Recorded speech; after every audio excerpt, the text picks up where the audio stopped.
Denise, eu quero te agradecer muito por ter aceitado falar de morte. Pouquíssimas pessoas têm, não falo estômago, mas a coragem de falar de morte, a abertura e amor à vida o suficiente para tratar de morte, porque eu acho que é uma etapa da vida, ao lado do nascimento, a mais forte talvez, e discriminada por nós, né? Vivos. Sim. E eu sou fascinado por morte, as pessoas que estão assistindo sabem disso.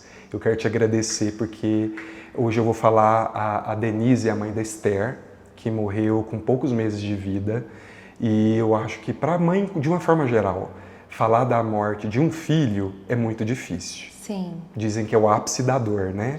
Sim. E eu já estava lendo antes de conversar com você algumas peculiaridades do contexto de morte de bebê. E ele desperta, eu não sabia disso, pela ignorância, fases do luto muito mais profundas e torna as etapas muito mais longas do que de um outro filho em idade mais avançada, por conta das projeções que a pessoa tem, que ela faz planos para passar os aniversários, a escola, o segundo grau, a formatura. E aí quando vem uma morte em uma idade tão tenra quanto foi a da Esther, desperta nos pais que passam por isso um luto muito postergado. Sim. E com um contexto muito mais complexo. Eu não sabia disso. Então, quando você aceitou, eu fiquei muito feliz, porque eu sei que outras mães que hoje estão amargurando esse luto sem o apoio da família, muitas vezes sem a compreensão do companheiro, que sofrem também, Sim. mas de uma forma distinta da mãe que carrega essa criança no ventre por 9 meses e forma, de forma inquestionável, um vínculo tão forte. Sim.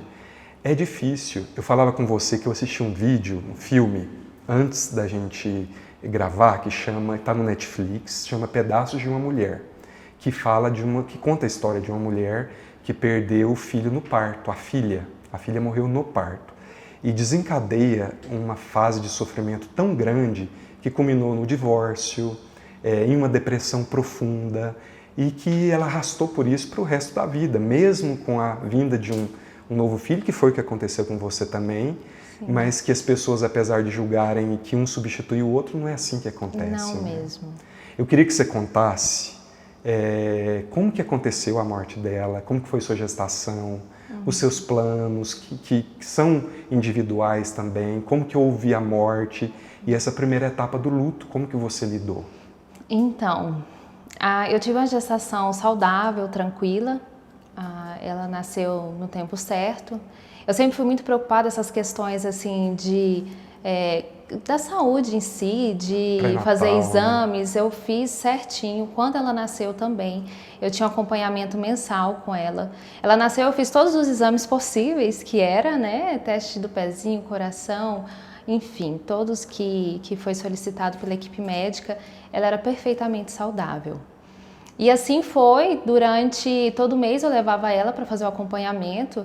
Mãe de primeira viagem, então assim... É sua primeira filha? Foi minha primeira filha. Então assim, tudo era novidade para mim, E um sonho, né, para mulher ser mãe? Nossa, ainda mais de menina, eu sonhava em ser mãe de menina. E na gestação, que eu acho interessante, assim, eu sempre tive uma fé muito grande em Deus. E eu pedi assim, Deus, se for da sua permissão, manda ela com saúde, mas manda ela com os olhos azuis. E eu e o pai dela não temos os olhos azuis, né? São, no caso, os nossos avós. Eu vi a foto. Bisavó dela. E olha que maravilha, Deus me mandou ela com os olhos do jeito que eu sonhava. Eu olhava para ela, para aquele anjinho, assim, aquele rostinho angelical. Era o seu sonho de criança também, ser mãe, né? Sim, era um grande sonho estar com ela, né? E o que aconteceu com ela foi com 5 meses de idade. Ela, na verdade, ia completar 5. Ela deu bronquiolite.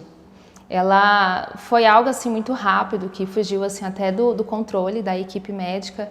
Numa segunda-feira eu levei ela no hospital e imaginei que ela estava com dor de ouvido. Ela estava um pouco enjoadinha, não estava mamando muito bem. Levei ela, a doutora viu, medicou, explicou que era um problema pulmonar, que se tratava de bronquite. A gente marcou o raio-x, fez o raio-x, ela viu, entrou com a medicação, estava tudo sob controle. Na terça-feira ela melhorou, ela mamou, Na quarta-feira de manhã, ela fez uns exames de sangue, deu várias gargalhadas lá no laboratório, as enfermeiras apaixonadas com ela, Era né? linda. Sim, e ela tinha uma esperteza, um olhar rápido, ela era atenta. E na quarta-feira, na parte da tarde, a gente foi buscar o resultado dos exames. Desde segunda-feira, eu entrei em desespero, voltando um pouco. Você teve premonições? Eu não sei dizer ao certo. Na verdade, eu tinha um medo de perder ela. Eu sentia que eu ia perder ela. E eu ficava uma luta interna comigo em pensamento. Não, ela tá aqui comigo, ela não vai embora. Então, assim, foi uma luta interna e eu chorava. Chorava e limpava a casa, preocupada que estava com poeira e ela estava com problema respiratório.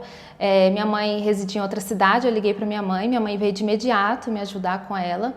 E minha mãe com ela no colo e eu limpando casa. Eu não conseguia ficar com ela no colo, eu estava tão assim, descontrolada, desequilibrada Mas emocionalmente. os médicos te alertaram sobre a probabilidade ou risco de morte? Não, falou que era grave, mas estava tudo sob controle, ela estava respondendo bem aos medicamentos.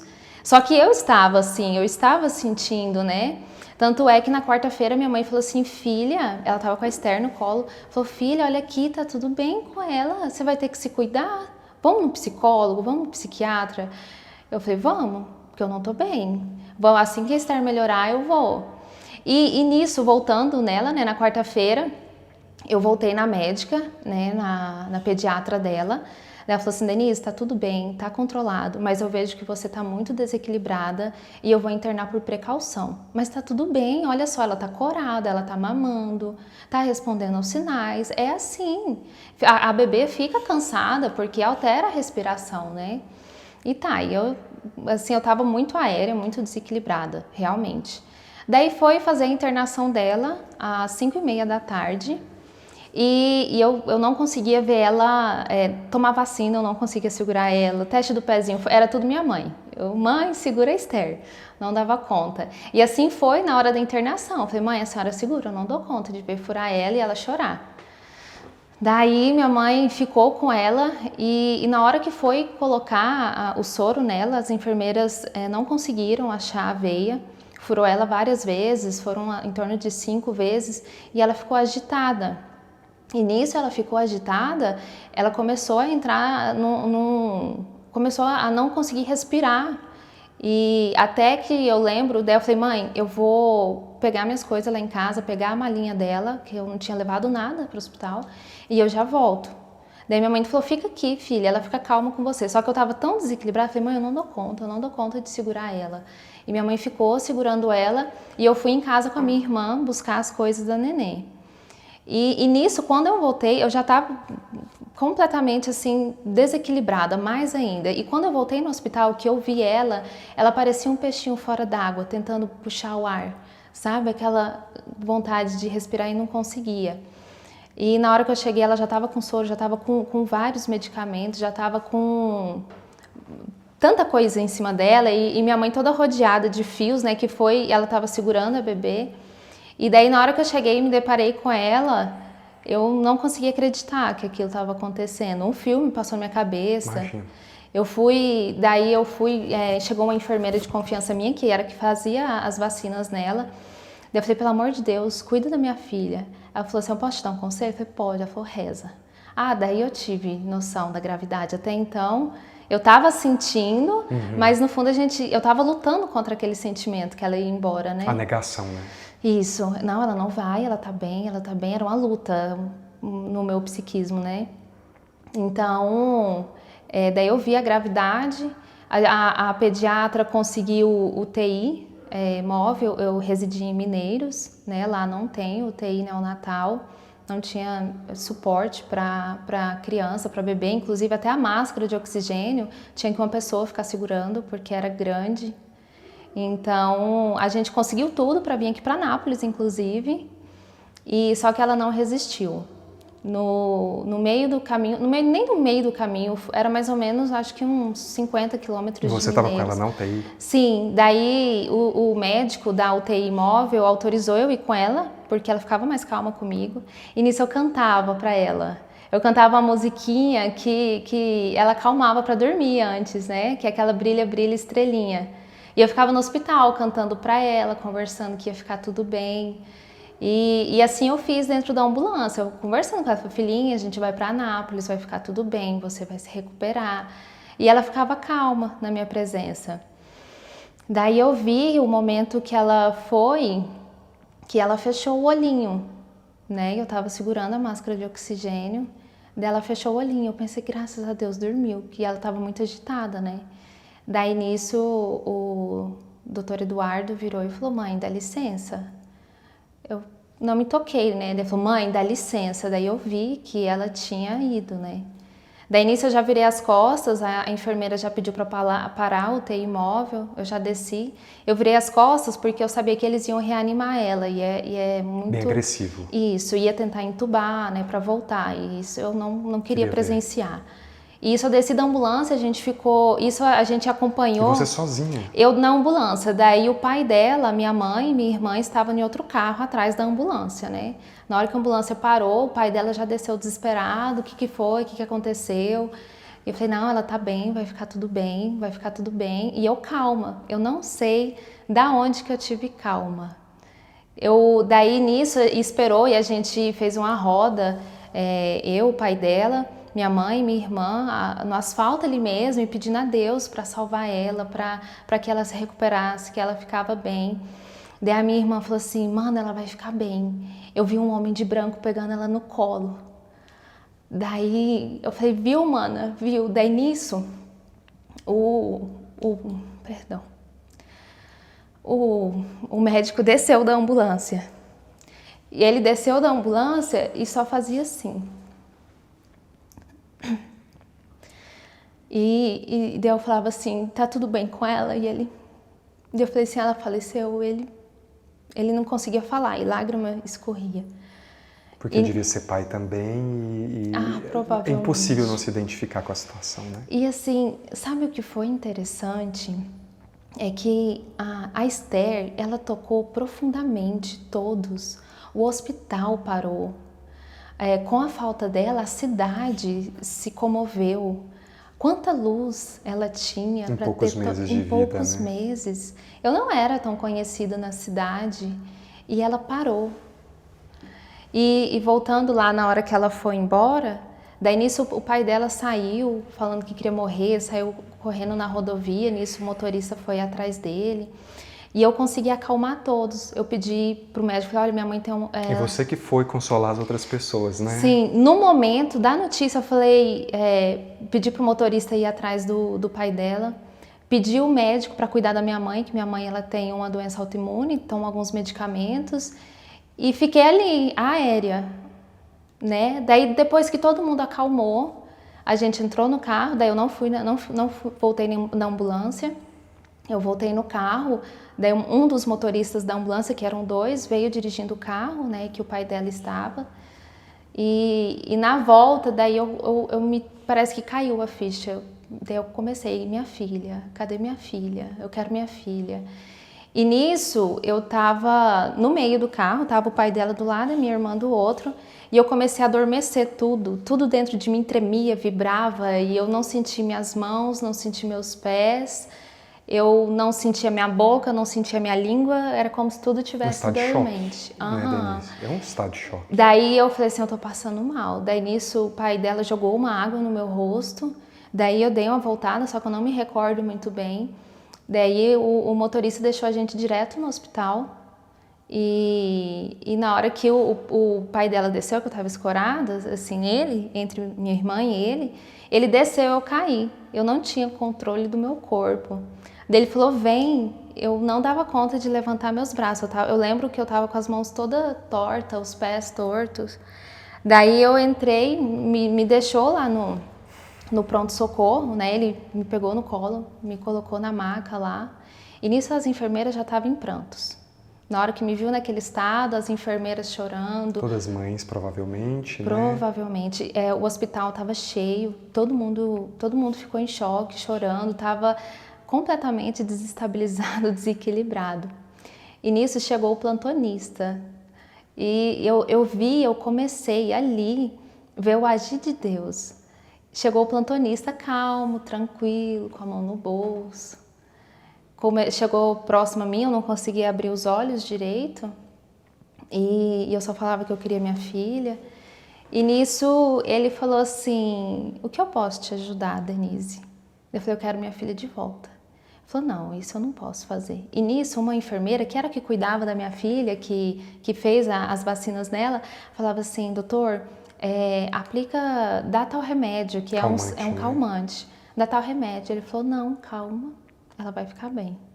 Daí ele falou assim, olha, Denise, você tem que enfrentar isso de frente. Eu não vou te dar medicamento, a não ser que você me peça. Mas você precisa enfrentar isso, você precisa viver isso. Porque eu vou te dar um calmante hoje e o seu sofrimento vai só postergar. Daqui 1, 2 dias você vai se culpar de não ter vivenciado esse momento, de não ter despedido da sua filha sem nenhum calmante. Porque eu vou te dar um calmante, ele vai te deixar aérea, você não vai vivenciar esse momento. E esse momento Não precisa volta ser mais. vivenciado.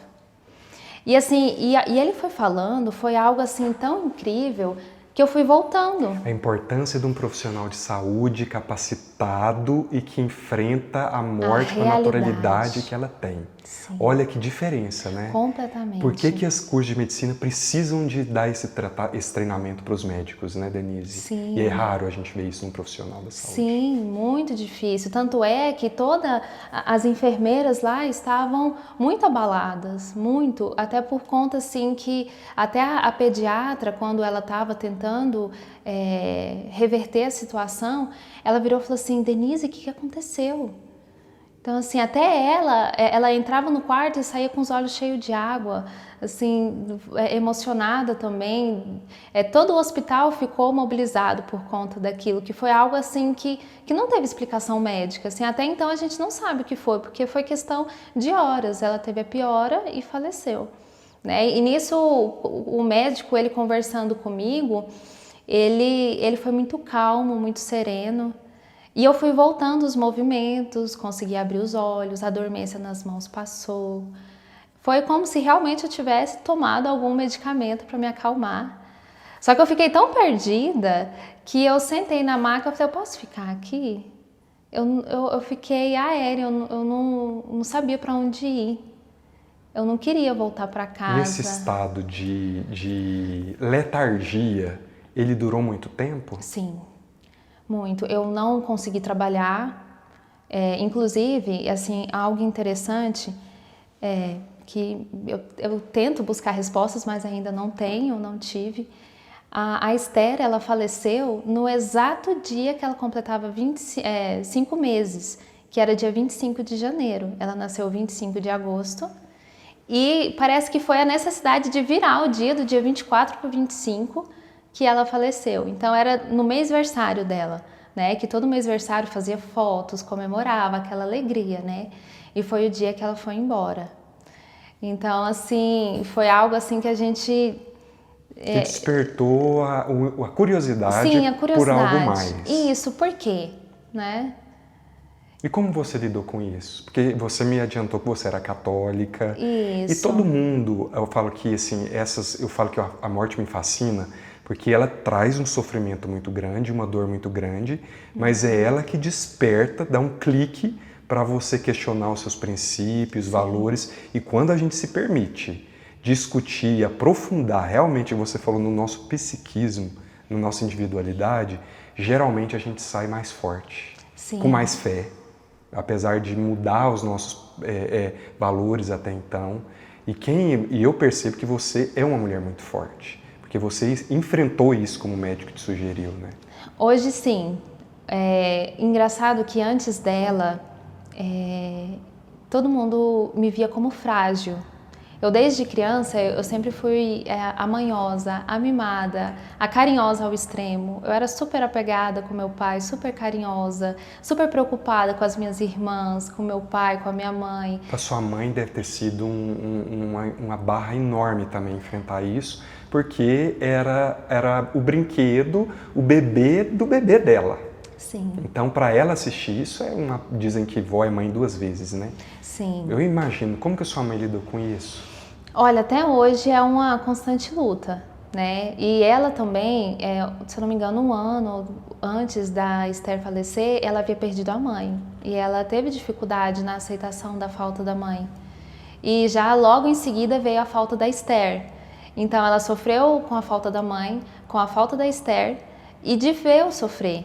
Que eu acho que é um sofrimento intenso também, de você ver um filho seu sofrer e você não conseguir, você está limitado a ajudar. Porque não é algo que traz a solução que nós gostaríamos. Que se fosse a nossa solução... Não existe um remédio pontual. Não existe, não existe. E é uma luta individual, né? As pessoas podem estar do seu lado, mas é algo que você tem que enfrentar. Sim, é algo individual. E voltando na pergunta lá que você me referiu a mim como forte, eu não me achava forte até a falta dela. Todo mundo falava assim da minha família, nossa, logo com a Denise, se fosse com as irmãs dela, eu acho que ela superava, mas a Denise não vai dar conta. E assim, eu fui descobrindo uma força dentro de mim, eu mudei minha visão, as minhas crenças que me limitavam. Suas crenças religiosas. Isso. Ou outras também. Várias, né? Acaba que é um contexto, né? São várias crenças que uma interliga a outra e nos limita, né? A pensamentos, a paradigmas, né? Então, eu fui quebrando essas crenças que me limitavam e fui tendo respostas. Se hoje eu tô bem, eu consigo falar de tudo isso, que quando a gente fala, a gente vivencia aquele fato, né? Hoje eu vivencio com paz, com aceitação. Mas foi um longo processo para eu ter aceitação. Foi mais de ano. Tem 3 anos agora, né? Isso, dia 25 agora faz 3 anos e 1 mês que ela foi embora. Como isso afetou o seu casamento? Porque eu li antes que o homem, o pai, apesar de sentir a mesma dor, enfrenta a situação e a morte de um filho de forma diferente. Isso na maior parte das vezes, até pela história que a gente tem dessa dicotomia entre homem e mulher e por esse fato de você carregar por 9 meses. E existe uma estatística muito alta de divórcios após a morte de um filho. Como foi para você e o seu marido enfrentarem isso? Então, assim, nós sofremos de forma diferente e buscamos respostas de formas diferentes também. Então, eu comecei a abranger, a buscar respostas em outro mundo, vamos dizer assim, em outra realidade da nossa. Espiritual, né? Espiritualmente. Porque essa questão da morte e a religiosidade são muito próximas, né? Sim. Que a gente busca a resposta através disso. A gente sempre associa, né, a morte a uma vida depois da morte. Isso, e a gente quer entender, compreender como funciona, como é, né, de que forma que faz mais sentido, que tem lógica, né? Então eu fui nesse caminho, né? E acabou que a gente foi tendo vibrações diferentes, vamos dizer assim. Ele buscou apoio em razões científicas? Não, ele é mais fechado. Entendi. Então, assim, ele não expressava as emoções dele? Não, ele tinha dificuldade em expressar. Tanto é que eu me sentia super confortável em ver fotos dela, né? E às vezes que eu ia ao cemitério arrumar o castelinho dela, ele já não. Se ele visse uma foto, ele desmontava, né? Então, assim, ele ignorava mais o fato, assim. Mas foi um grande sofrimento para ele também. Com certeza. Mas isso afetou o casamento de vocês? Sim. Acabou que afetou porque eu fui seguindo um caminho e ele ficou. E eu fui indo e ele ficou. Então, isso é muito comum. Vocês se divorciaram? Isso. Foi quanto tempo depois da morte da Esther? Foi mais ou menos 2 anos. Não chegou a 2 anos. Que daí, logo após 6 meses que a Esther foi embora, eu engravidei, né? Não foi planejado, eu engravidei. E quando o bebê tinha 8 meses, que nós separamos. Muita gente fala, eu vou pegando um gancho, porque como é informal, muita gente fala, eu li isso hoje, que é muito comum, os conselhos, inclusive de profissionais da psicologia, sugerindo que uma mãe que perdeu um filho tenha outro para poder conseguir seguir. Era como se ele substituísse aquelas projeções que a mãe tinha, os sonhos. Isso aconteceu com você? Não, inclusive algumas pessoas chegaram a mim e falaram: não, Denise, você vai ter outro filho. Eu falava assim, eu vou ter outro filho que vai ser único, igual ela é única. O amor que eu tenho por ela é insubstituível, assim como por cada filho que eu tiver vai Isso ser não é insubstituível. uma estratégia para o luto ou para curador, então. Não, não mesmo. Ela é doloroso. Você é maravilhoso você ter um filho, receber o amor, mas também é doloroso a falta. Acaba que a gente entra num processo de comparação inconscientemente. Eu acho que traz uma responsabilidade para o segundo filho muito grande se você fizer esse vínculo, esse link, né? Sim. Ele vai ter que viver duas vidas, isso é muito difícil para qualquer pessoa. Inclusive, através de terapias que eu faço até hoje, eu consegui desvincular e separar. O Estênio é o Estênio, a Esther foi a Esther.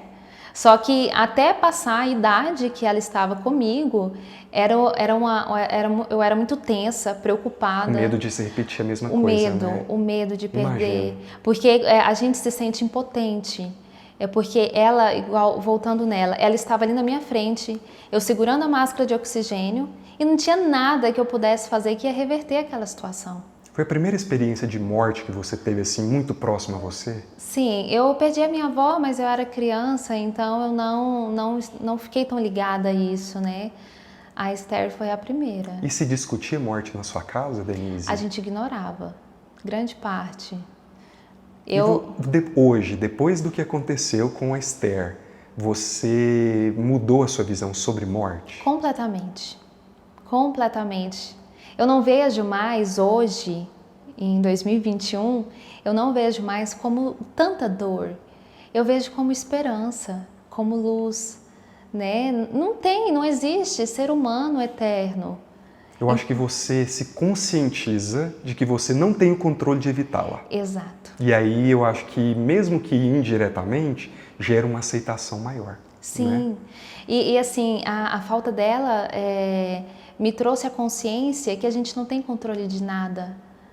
A gente controla a nossa vida. E às vezes é difícil ainda de controlar a nossa vida. E a nossa morte a gente não controla no dia que ela vai acontecer e por qual motivo é. Então, assim, a gente que é pai, é mãe, a gente tem a pseudo ilusão de que a gente vai primeiro. Não, e que a gente tem um controle sobre eles. Eles estão sobre nossa responsabilidade, então não vai acontecer nada. Se eu colocar embaixo aqui do meu bracinho, não vai acontecer nada, e acontece. Mas isso é interessante, que a gente busca força e entendimento num ser maior, numa força criadora. Eu queria te pedir uma orientação, um conselho, inclusive pela sua experiência. A minha irmã, eu tenho uma irmã caçula que tem um bebê hoje, um filho de 4 anos. E depois da morte da nossa mãe, a gente sempre discutiu, olha, o que pode acontecer de tão dolorido hoje? Eu discuto com ela. Ela falou, olha, só a morte do Davi. Mas eu não consigo falar sobre isso. Eu não consigo imaginar isso acontecendo. Isso para mim está fora de raciocínio. Isso é inimaginável. Não vou discutir porque senão vai atrair. E isso eu não conseguiria superar.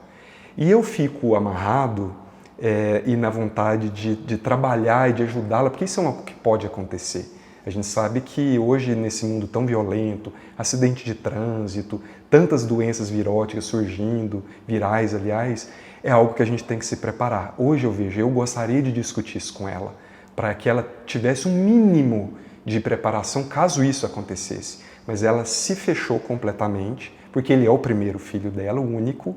E qual o conselho que você daria para uma mãe na situação dela? Porque eu acredito que outras tantas que são mães de filhos únicos, que têm filhos bebês, têm esse pânico. Sim. Dessa situação de imaginar. Então, assim, eu acho que é um pânico diário, um medo diário. Eu, no meu ponto de vista, eu não forçaria, entre aspas, se ela não pensar sobre isso. Isso, pensar sobre isso. Não porque vai atrair, não. Mas despertar ela para voltar a outras mães que talvez precisam de um apoio nessa situação, para ela ajudar da forma que ela puder outras mães, levando a esperança no coração e não ela sofrer por algo que não aconteceu. Antecipadamente. Porque isso dói. a gente pensar que, se eu pensar hoje que meu filho vai vir a faltar, me dói e causa uma dor desnecessária no momento, porque ele está comigo e está tudo bem. Eu te pergunto isso porque assim, a visão que eu tenho, a experiência que eu tive traumática de morte foi com a minha mãe.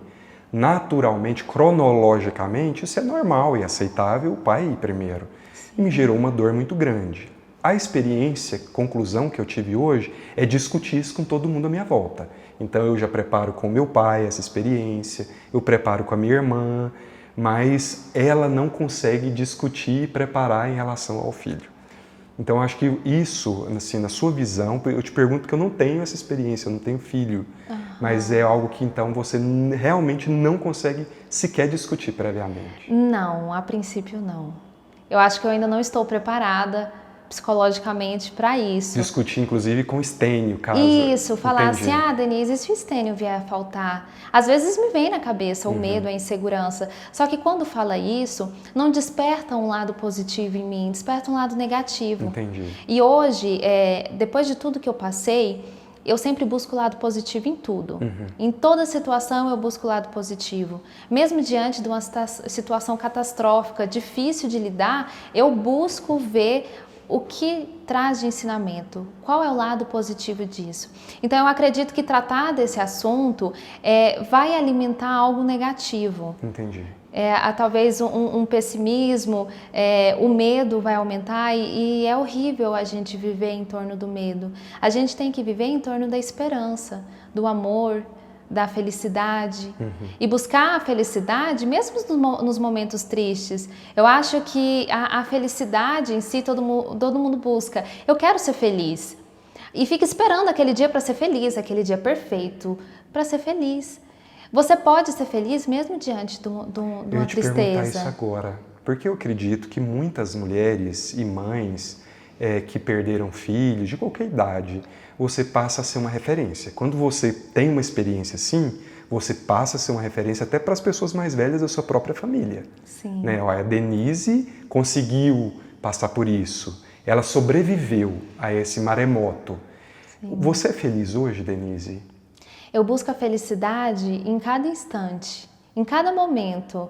Hoje eu busco viver cada dia buscando cada detalhe, cada felicidade. O momento talvez que não é agradável, eu busco resposta. O que esse momento difícil quer me dizer? O que eu preciso tirar de positivo? E através de buscar as coisas positivas, mesmo diante da tristeza, a gente consegue ser feliz. Claro que tem momento que a gente desaba também, né? E é bom chorar. Quando me vem aquela vontade, aquela tristeza, eu vou pro meu quarto, eu vou pro meu canto e choro. A Esther todos os dias, né? Não precisa nem perguntar. Todos os dias. Muitas pessoas, falam para você também, deixa lá atrás, não fica olhando foto, você tem que deixar ela aí. Eu falei, sim, eu deixei ela aí, mas ela vive em mim. E eu não vou deixar a missão dela, que ela veio aqui na Terra, em vão. Se ela veio, ela teve um motivo para vir, teve uma missão, assim como cada um de nós temos a nossa missão aqui, e eu não vou deixar em vão. Me faz feliz recordar ela, me faz feliz lembrar dela, porque foi através dela que eu comecei a buscar ser uma pessoa melhor a cada dia. Eu tenho essa sensação também, que a morte me fez uma pessoa melhor. Foi um sofrimento gigantesco, eu não conhecia até então.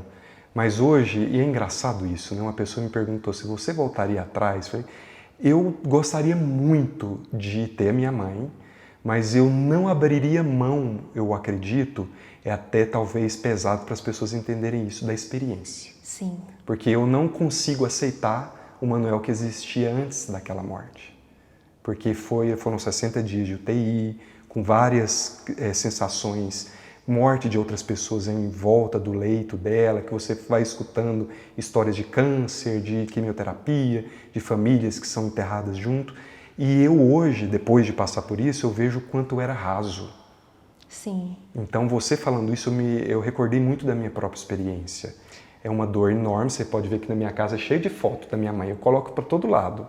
Eu gosto de acordar e ver que ela participa da minha rotina. E eu afastei todo mundo que não aceita discutir ela. Todas as pessoas que falaram para que eu deixasse no passado ou que o tempo iria me ajudar, eu tirei essas pessoas da minha vida. Porque eu percebi que eram pessoas que não estão dispostas a fazer essa viagem comigo, a me aceitarem essa nova personalidade que se desenvolveu. O novo Manuel. Exatamente.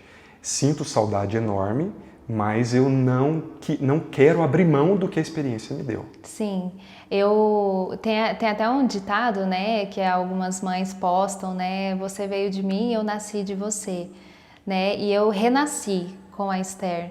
Um casal uma vez se referiu a mim, eu estava em sofrimento ainda, era bem recente, e falou assim, viu fulana, por isso que eu não quero ter filho, olha o sofrimento dela. Daí eu virei para eles e falei assim, eu dou graças a Deus de ter tido ela. Mesmo se eu soubesse tudo o que eu ia passar, eu queria ter ela. Porque foram 9 meses comigo, na minha barriga, e 5 meses em meus braços. E foi um momento único. E foi maravilhoso ter tido ela comigo. Graças a Deus eu tive ela. E daí eles ficaram quietos, olhando assim, não conseguiram compreender a mensagem que eu quis dar. É fortíssimo isso. Mas mesmo se eu soubesse desse sofrimento que eu iria passar, eu queria passar. Foi tão mágico ter ela comigo, foi tão lindo, cada dia com ela, aquele sorriso, as gargalhadas. E é o que é vivo em mim. Eu tentei desligar do momento em que ela estava em sofrimento no hospital, tentei desligar isso de mim e deixar ela viva em mim aquela alegria contagiante. Mas sim. você conseguiu apagar essa... Não é apagar, isso não vai apagar, mas não mesmo. Deixar em segundo plano essa experiência de hospital, velório, enterro, cemitério? Até a questão do velório dela, tanto eu quanto o pai dela recebemos uma intuição de não velar ela o dia inteiro. Então, ele chegou em mim e falou assim, olha, não, vamos só despedir? Eu falei, nossa, eu ia te pedir isso, pra gente fazer uma despedida. É muito sofrido. E eu sentia que ela não estava mais ali. Ali era apenas o corpinho que trouxe ela. Ela já tinha ido para outro plano. Eu tinha essa sensação. Então, tanto é que nós só fizemos uma despedida dela. Foi assim, 1 hora, 2 horas. E graças a Deus foi assim, que foi um momento de sofrimento a menos. Não fala assim, nossa, que mãe desnaturada, já quis enterrar. Não, eu não vejo por esse lado. Eu compartilho com você esse Foi pensamento. maravilhoso, assim, porque tanto é igual assim, ela já não estava ali, ela estava geladinha, já estava ficando roxinha e eu não queria ter aquela memória. A imagem. A imagem.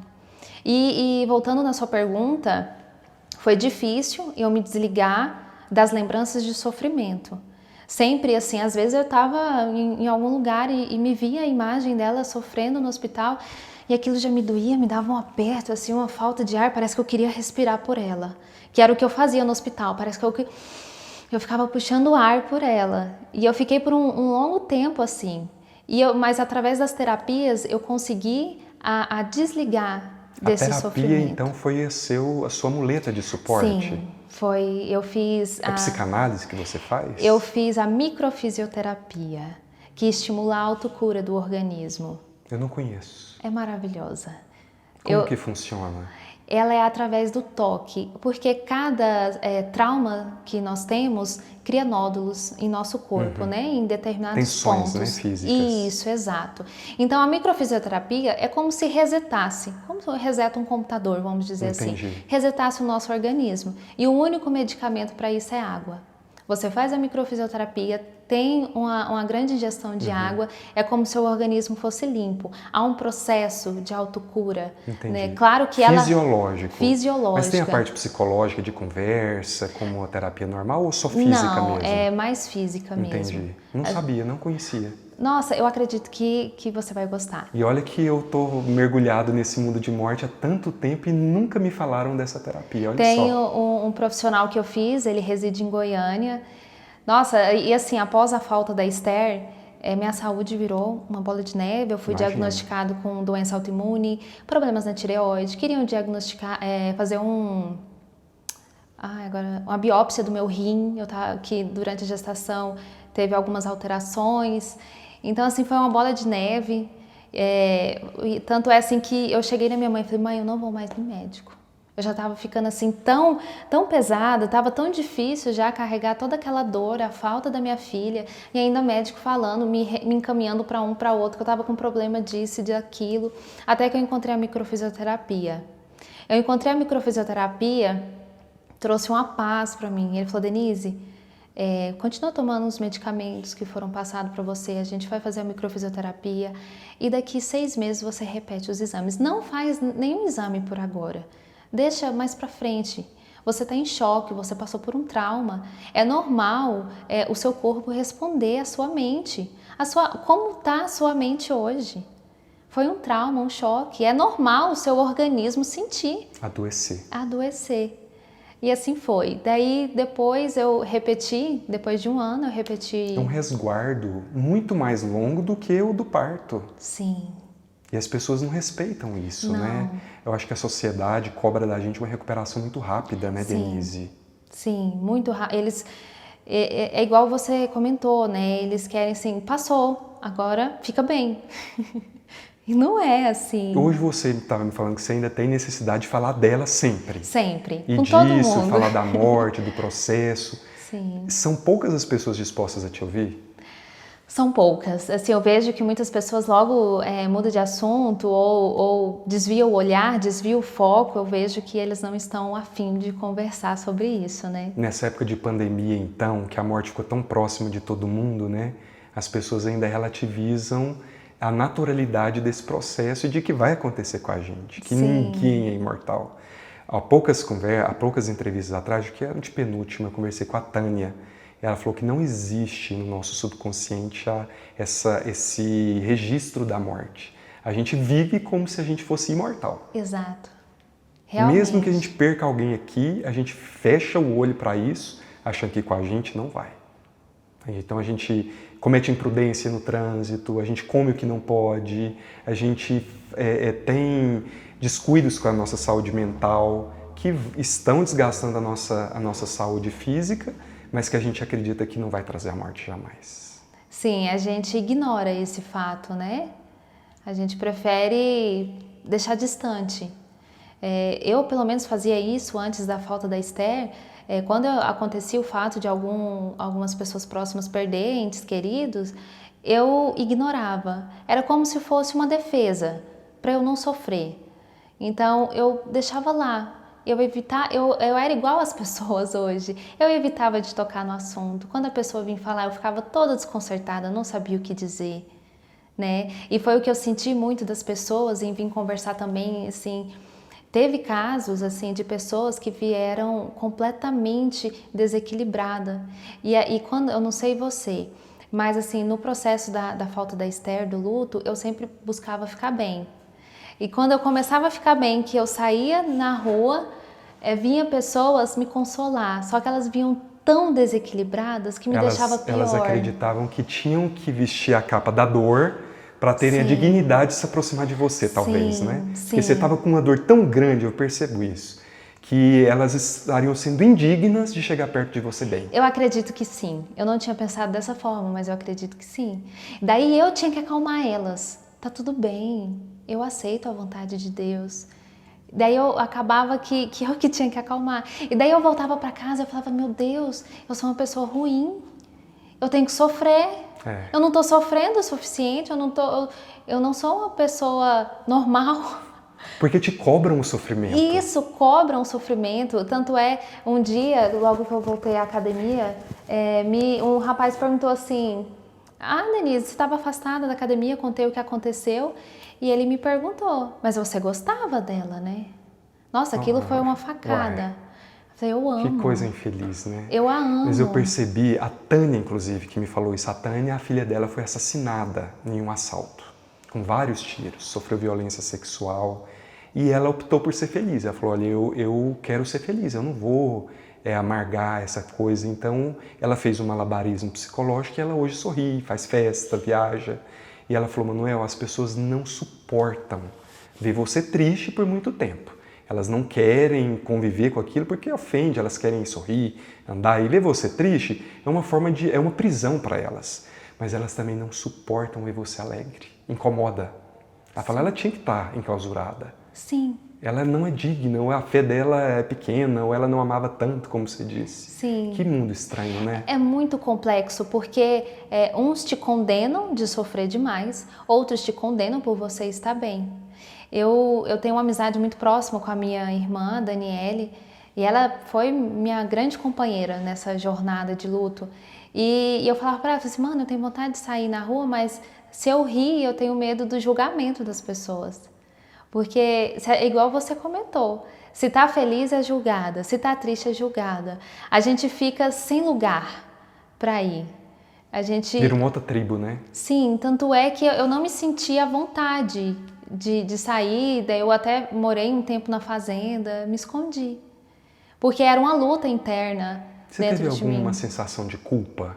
Completamente. Porque geralmente é muito associado ao luto de filho, né? Um processo de se culpar, o que eu poderia ter feito diferente, onde eu errei. Sim, sim, foi quase um ano. Eu me sentia culpada pela falta dela, que eu não tinha sido uma boa mãe. Infelizmente, chegam familiares e dizem isso a nós. Ah, Denise não cuidou direito. Nossa, Denise, isso é muito pesado, né? Nossa, muito pesado. Como e que uma assim... pessoa próxima fala isso? Eu falo que às vezes, assim, eu não sei você, mas a família tem que ponderar muito e talvez até estudar e a família buscar informação, porque as maiores ofensas ou agressões físicas e emocionais que a gente sofre no processo de luto são praticadas pelas pessoas mais próximas. Sim. A família, os amigos próximos, né? Sim, o julgamento. Porque todo mundo fica em busca de um culpado. Ah, Denise, mas foi a equipe médica. Todo mundo assim que aproximava de mim queria colocar a culpa em alguém da falta dela. E ela foi muito bem assistida pela equipe médica. Hoje eu tenho consciência do que eu fiz o que estava ao meu alcance. Não foi culpa minha a falta dela, mas isso foi um processo de quase um ano. Eu me sentia culpada que talvez eu não tinha limpado a casa direito, talvez eu não tinha lavado a roupinha dela direito, eu tinha me alimentado de algo que deu alergia nela, tinha um lodo numa calçada que eu não tirei. Então assim, eu entrei num processo assim, falei, gente, eu sou culpada, ela estava sobre minha responsabilidade. Como que você saiu disso? Através da terapia, e eu conheci uma líder religiosa que me ajudou muito nesse processo, que foi aonde eu despertei para outra realidade, que não me limitava, né, que me trazia conforto, que me traz conforto até hoje. Eu acho que esse é um dos grandes objetivos da religião, né? Trazer bem-estar. Sim. Não condenação e dor. Sim. E eu acho que onde a gente, independente, eu particularmente não tenho religião, não sigo nenhuma. Mas eu acredito que o grande objetivo de qualquer religião é trazer acolhimento e não exclusão e condenação, né, Denise? Sim, com certeza. Eu sou a favor do bem, né? Então não importa qual religião é, desde que tenha um respeito, a compreensão do próximo, sendo bem, sendo luz, é o que importa, né? E eu fui busquei várias respostas com vários líderes religiosos e até que é onde eu me encontrei. Falei, aqui faz sentido. Aqui tem uma base que está sendo estudada pela física quântica, pela questão de energias, vibrações. É algo que tem respostas, está trazendo respostas que faz sentido, que tem lógica, e foi aonde que me trouxe paz. Foi compatível com a sua personalidade. Sim, foi compatível comigo. E eu acho que comigo. os seres humanos, nós somos tão plurais que seria errado pregar um único caminho para todo mundo, né? Por isso a necessidade de tantas religiões. Sim. Cada um se encontra em uma e está tudo bem. Perfeito. Maravilhoso isso. Não importa, eu acredito nisso, eu acredito naquilo, tá tudo bem, te faz bem, te deixa em paz, te faz uma pessoa melhor, ótimo, então continua aí. Exatamente. É assim que a gente tem que ter a consciência e respeitar o próximo, né? Porque igual você citou, cada um tem uma particularidade, cada um se encaixa em um lugar, não somos únicos, não vai ser uma única religião, vamos dizer assim, que vai agradar a todos, né? Independente de onde seja esse lugar, qualquer que seja ele, se ele fez você sorrir de novo depois dessa experiência, é um lugar maravilhoso. Com certeza. Reacendeu a esperança em mim, em acreditar que nada acontece por acaso, absolutamente nada. E isso assim, eu fui tendo respostas, eu vivia em oração. Eu ganhei bíblias, o que me acalmava era rezar, então eu rezava. E olhava para o céu, aquele céu azul me recordava os O olhos olho azuis dela. Então eu sentia tanta paz olhando aquele céu azul, assim, e eu ficava em constante oração. Igual eu comentei contigo no início da conversa, eu não consegui trabalhar. Eu fiquei completamente aérea, até comentei com a Michele, admiro muito ela, a dedicação, a força que ela tem. E eu falei, não desiste de você, mesmo que é difícil, continue. Eu abri mão de mim, eu parei. E isso foi ruim, que eu tô voltando ainda. Eu demorei muito a voltar. As pessoas conversavam comigo, eu estava longe. Mas eu não concordo com você que você demorou a voltar. Você precisava passar essa etapa, porque senão você não conseguiria viver depois. Esse período ele tem que ser intensamente, integralmente. Eu percebo que as pessoas que fogem, posteriormente ela vai ter que voltar. E aí eu percebi que algumas terapias têm a questão das regressões para fazer a pessoa experimentar de novo o luto para viver ele de verdade. Porque quando você não vive, essa cicatriz não fecha. Ela não vai, não é o que eu falo fechar, não é que você vai esquecer isso e vai ficar no passado, como a maior parte das pessoas diz, mas é que você vai conseguir conviver com isso diariamente sem tirar a sua esperança de vida, como você disse. Sim, realmente, né? Eu acho que cada um tem a forma de passar por isso, né? Não tem um script, uma receita né? de bolo. Uma receita, não. Cada um precisa de uma forma. Mas todas elas têm que ter um enfrentamento, né? Sim. A fuga não é o caminho. Sim, você tem que enfrentar seus problemas de frente. Não só assim no âmbito da morte, mas em toda situação nós precisamos. É algo que eu aprendi diante de enfrentar essa situação. Hoje eu enfrento meus problemas de frente.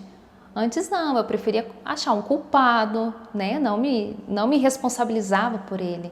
Então, diante dessa dor, eu descobri que eu precisava enfrentar, que eu precisava assumir as minhas responsabilidades, que eu precisava renascer, assim como qualquer problema que a gente tem que passar, a gente tem que ir de frente. Você tem uma coisa que eu percebo ser idêntica em todas as pessoas que enfrentam a morte de forma muito traumática, como foi o seu caso, mas enfrentam, decidem por discutir esses fantasmas no espelho sem virar as costas para ele, é essa visão de mundo de perder o medo, de questionar e lutar contra qualquer coisa que seja. Sim.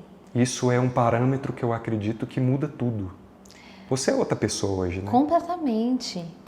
Completamente, eu sou outra pessoa. No dia que eu já não estava com ela, no dia que nós enterramos ela, já começou a vir um monte de memórias na minha consciência, de atitudes que eu tive e que não era daquela forma. Então, aos poucos, eu fui observando e mudando a forma de viver, de enfrentar a realidade.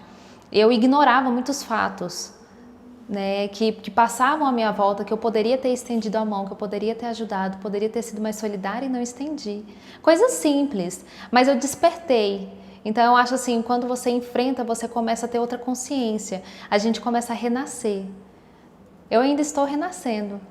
A morte nos faz renascer em vida. Isso é maravilhoso. Denise, te agradeço tanto, porque eu acho que você não tem noção de tantas mães passam por isso. Você tem agora um convívio com algumas delas, né, no grupo das mães, e é algo que precisa ser discutido. Sim. E eu tenho certeza que a sua coragem de contar a sua experiência, porque é uma coragem, de dividir algo que ninguém quer falar e muito menos ouvir, vai ajudar essas pessoas que estão hoje no silêncio da sua clausura física e mental a lidarem com isso de uma forma melhor e perceberem que elas podem viver. Que eu acredito que é o grande desafio de uma mãe que enterra um filho. É saber que ela pode viver e que ela pode ser feliz apesar disso. Sim, é difícil a gente viver após a morte de um filho. Eu pedia todos os dias para Deus me levar. Era minhas orações diárias. Eu falava, Deus, eu sei que se eu tirar minha vida, eu vou me afastar mais ainda dela, da minha filha. Então me leva, eu não quero ficar aqui mais. As minhas orações era pedir para eu ir, porque eu não me via sem ela. A gente cria uma expectativa, cria momentos, né, que a gente vai viver, aquele sonho, né? Então é muito difícil você viver após a morte de um filho, mas a gente vive. A E gente você vai tá aqui. vivendo e eu estou aqui. Eu espero, assim, através desse vídeo, levar esperança Não tenha dúvida. a todas as mães, a Se todas você as tocou pessoas. eu, que não tenho filho e sou homem, imagina as outras mulheres. Obrigado mesmo. Eu que agradeço de coração. E eu falo assim, eu não conhecia a Esther, mas talvez por isso eu consigo vê-la em você. É o que a Tânia me falou. Verdade. Realmente, profundo isso. Vejo ela em você. Sim, e ela está viva em mim. Todos os dias eu converso com ela, eu sinto ela e não quero deixar de senti-la. Que bom. Foi um prazer conversar Todo contigo. meu.